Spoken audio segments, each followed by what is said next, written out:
Assalamualaikum warahmatullahi wabarakatuh. Nama saya Cahaya Ananda Putri, mahasiswa UMSU semester 4 jurusan Bahasa Inggris. Nah, di sini saya akan melakukan PLP 1 atau magang 1, di mana kegiatannya adalah mengobservasi sekolah. Nah, sekolah yang saya pilih adalah sekolah SMA swasta persiapan Stabat. Ini dia beberapa video yang bisa saya ambil selama observasi mengenai sekolahnya. Pertama, kita akan masuk melalui gerbang SMA persiapan Stabat. Ini dia pintu masuknya.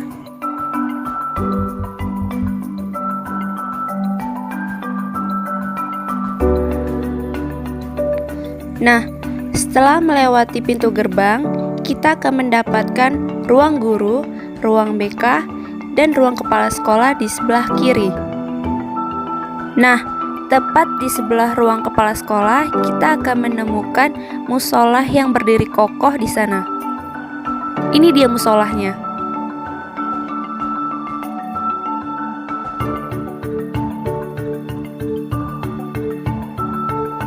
Dan ini dia bangunan sekolah yang selalu digunakan oleh siswa-siswi di sini. Terbagi menjadi dua, yaitu sisi sebelah kanan dan sisi sebelah kiri. Yang di tengah-tengahnya itu tepat lapangan olahraga untuk basket dan voli. Ini adalah lorong untuk menuju ke kelas.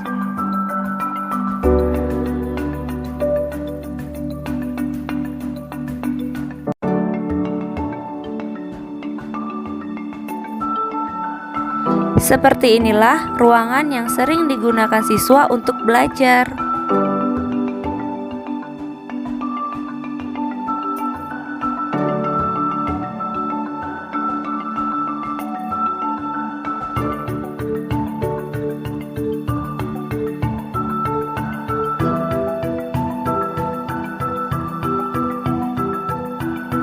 Demi mengikuti protokol kesehatan, pihak sekolah membuat wastafel untuk cuci tangan siswa sebelum masuk ke kelas untuk belajar.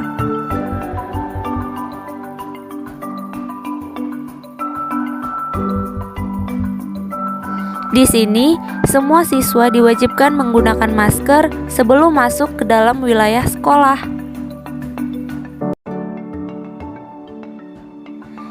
Ini adalah toiletnya.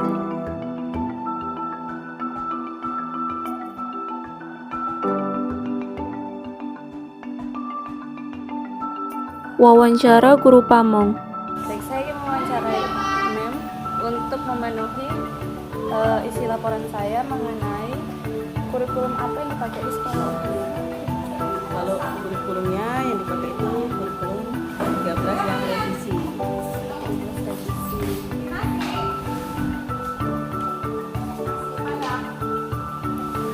Nah, menurut Ibu, apakah kelebihan dan kekurangan untuk kurikulum K13 tersebut? Kalau kelebihannya, karena kan kalau K13 ini itu kan dituntut siswa itu mandiri gitu. Jadi guru itu kalau zaman dulu itu kan seharusnya pakai ceramah. Materi kita ini diajarin gitu ya kan. Kalau sekarang seharusnya enggak. Jadi sebelum masuk itu atau minggu sebelumnya, udah diingatkan tuh ke siswa kita mau belajarnya ini. Jadi siswa itu harus sudah nyari duluan seharusnya gitu. Jadi ketika masuk itu siswa itu udah paham. Nah, jadi harusnya tuh kayak gitu. Ya, walaupun pada kenyataannya ya enggak juga gitu. Nah, terus kalau kekurangannya yaitu tadi karena anak-anak ini kan apa namanya, minat belajarnya itu kalau sekarang ini agak sulit susah. Jadi kalau kita suruhnya di rumah persiapkan cari gitu, itu nggak akan dicarinya gitu.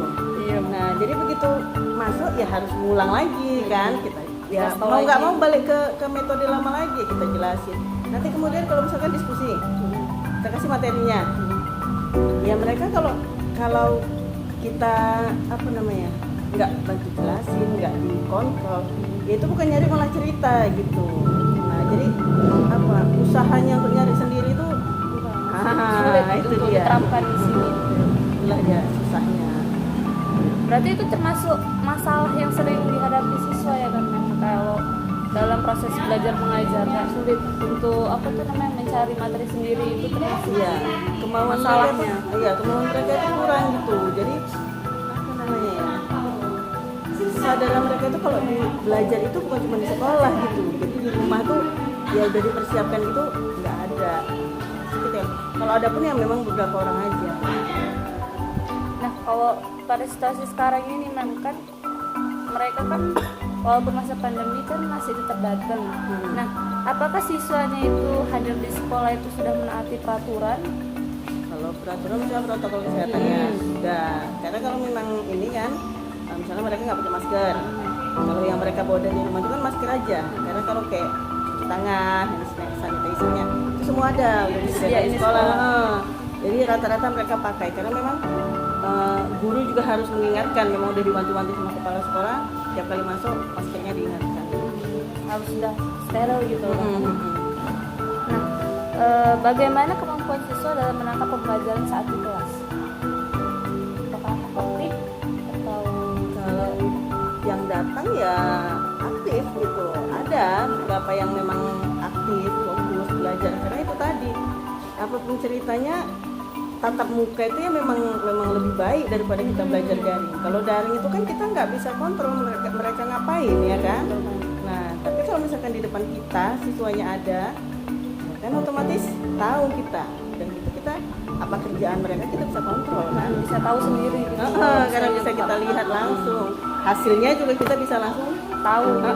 dari mana mereka carinya kita juga langsung tahu, ngerjakan sendiri atau enggak juga langsung tahu kan. Kalau di rumah kan nggak terkontrol ya, nggak tahu kita siapa yang ngerjainnya. Nah, bagaimana metode mem dalam mengajar gitu di kelas kayak metodenya? Apakah mem melakukan tanya jawab setelah memberikan materi atau gimana? Ini tergantung materinya. Nah, jadi kalau misalkan apa namanya, yang tergantung materinya. Kalau misalkan dia teks, ya ada yang reading, baca ya kan, ada yang kemudian nanti Di ada tes satu-satu writingnya. Kalau baca tes satu-satu. Kemudian nanti kalau misalkan tergantung materinya apa, kadang kan kalau misalnya teks dia nggak harus selalu apa namanya, nggak harus selalu reading. Ada misalnya yang berkaitan dengan isu apa gitu kan, bisa bentuknya conversation atau mungkin vocabulary-nya gitu ya kan. Itu yang dikembangkan gitu.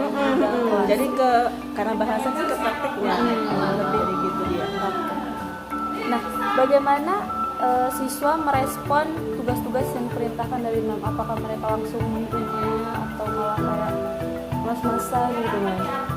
Ya kembali lagi itu siswanya. Ada yang memang langsung aktif, Langsung mau gitu langsung mengerjakan, langsung dikerjain. dikasih tes langsung mau. Langsung cari dari berbagai sumber. Ada Yang aktif gitu. ada yang nunggu temennya siap tinggal nyalin. Ada juga Banyak gitu memang ya. itu, Mem.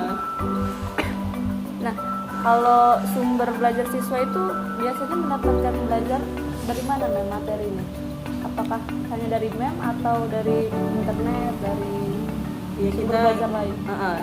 ya sesuaikan dengan NPP dulu lah materinya apa kan. Jadi sesuaikan, ada buku pelajarannya, paketnya ada. Kemudian kalau mereka kalau sekarang kan memang harus pakai gadget kan, ya kita suruh mereka cari Dari Nah, luar ya kan? Karena buku aja pun kadang nggak cukup gitu. Iya, udah gitu kan kalau K13 memang mereka harusnya yang banyak kerja gitu. Jadi mereka cari di mana nggak pahamnya, tanya baru kita bantu untuk ininya, bantu menjelasinnya. Pada proses pembelajaran berakhir, apakah siswa diperbolehkan untuk membuat kesimpulan sendiri mengenai materi tersebut? Ya boleh, memang mereka yang harus ngambil kesimpulan dulu. Baru nanti di mana kurangnya kita tambahin. Ada yang mungkin belum pas kita lurusin gitu aja. Lalu kalau mem sendiri, bagaimana mempersiapkan materi untuk besok diajarkan gitu? Atau mem mencatat materinya atau gimana? Kalau materinya ya otomatis sebelumnya udah Ajarin gitu. udah saya lihat dulu lah. Telaah. Enggak hari ini masuk baru hari ini ditengok gitu. Bisa jadi seminggu sebelumnya atau dalam sebulan ini apa aja yang mau dipelajari mereka gitu. Jadi cari materinya dulu dari berbagai sumber lah. Jadi jangan sampai kita nggak tahu apa yang mau disampaikan ke anak-anak juga ya kan. Jadi Kemudian bisa cari menjawab apa ya medianya yang cocok untuk mereka apa. Misalnya kalau dari YouTube atau dari ruang guru kan bisa dia beberapa videonya itu kalau bisa kita ambil sharekan sama mereka gitu. Ya dari berbagai sumber lah. berarti nggak cuma dari ini aja ya kan Men? Kayak satu sumber gitu, berbagi sumber. Enggak lah, karena kalau dia misalnya dari buku paket aja, anak-anak itu kan belum tentu paham dengan yang di situ. Nah, Kadang jadi susah bahasanya. iya. Atau mungkin kalau misalkan kayak dari internet, juga kan videonya kan banyak. Ya kita cari yang kalau bisa singkat, tapi orang itu bisa paham gitu. Kalau panjang-panjang kan kasihan juga paketnya nanti kan. Nah, Iya Men ya. sama. Dokumentasi foto.